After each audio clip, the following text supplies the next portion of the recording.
Corporation ఏర్పాటుకు అడుగడుగునా అడ్డంకులు ఏర్పడుతున్నాయి. సుజాత నగర్ మండలం మంగపేటలో ఏర్పాటు చేసిన ప్రజాపాలన గ్రామ సభను గ్రామస్తులు అడ్డుకున్నారు. తమ గ్రామాన్ని నూతనంగా ఏర్పాటు చేయనున్న కొత్తగూడెం కార్పొరేషన్లో కలపొద్దంటూ నినాదాలు చేశారు.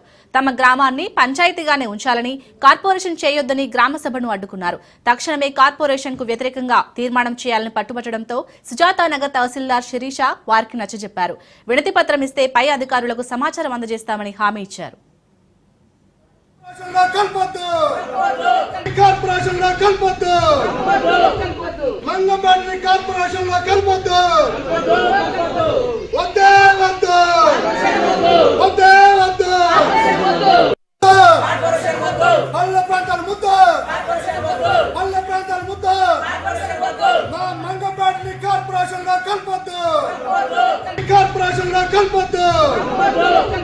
మంగపేటని కార్పొరేషన్ లో కలపొద్దు.